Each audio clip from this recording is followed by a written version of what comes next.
Bonjour et bienvenue. Dans ce guide, on va voir ensemble comment utiliser le portail IFO pour s'inscrire à une formation et même pour annuler sa participation si besoin.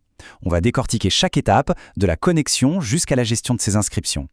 L'idée, c'est vraiment de rendre les choses aussi simples que possible. Que ce soit une première visite ou non, pas de souci, chaque étape est montrée visuellement pour qu'on puisse suivre sans se perdre. Allez, entrons dans le vif du sujet. Au programme, c'est simple, on a 4 points. D'abord, comment on accède à son espace perso. Ensuite, comment on trouve la formation qui nous intéresse.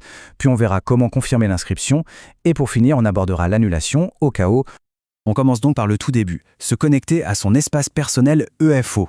C'est vraiment la clé pour accéder à tout le reste, donc c'est une étape super importante.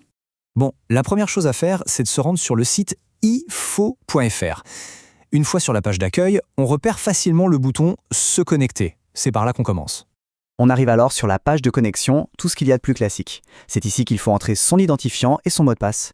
Et si jamais on a un trou de mémoire, pas de panique, il y a des options juste en dessous pour récupérer tout ça.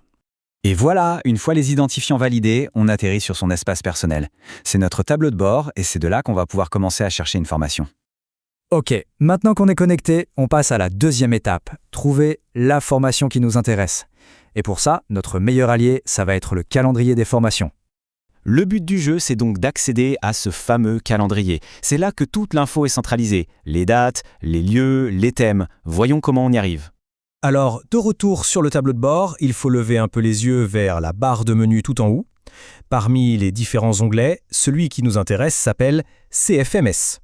Quand on clique sur CFMS, hop, un petit menu déroulant apparaît. Et là, bingo, la première option, c'est pile ce qu'on cherche, calendrier des formations. Un petit clic et c'est presque bon. Et nous voilà sur la page du calendrier. Toutes les formations à venir sont listées ici. C'est le moment de prendre son temps, de parcourir les différentes options pour trouver celle qui correspond le mieux à ses attentes. Alors ça y est, la formation idéale est trouvée? Parfait. Maintenant, il ne reste plus qu'à valider la demande pour finaliser l'inscription. Dès qu'on sélectionne la formation, une fenêtre de confirmation s'affiche. C'est la dernière étape. On jette un dernier coup d'œil pour vérifier que tout est bon et on clique sur le gros bouton vert « Je confirme mon inscription ». La demande est maintenant envoyée. Le petit sablier est là pour nous montrer qu'elle est en attente de validation. Il n'y a plus qu'à attendre de recevoir la confirmation officielle. Mais bon, la vie est pleine d'imprévus. Qu'est-ce qu'on fait si finalement on ne peut plus participer à la formation? Eh bien la bonne nouvelle, c'est que pour annuler, c'est tout aussi simple. Allez, on attaque donc la 4e et dernière partie, comment annuler une inscription. C'est une manip importante à connaître. Pour annuler, franchement, ce n'est pas sorcier. Il suffit de retourner sur la page de la formation à laquelle on est inscrit. Là, on va trouver un bouton d'annulation bien visible, on clique, on confirme, et voilà, c'est réglé. Et au fond, c'est un peu ça la philosophie du portail EFO.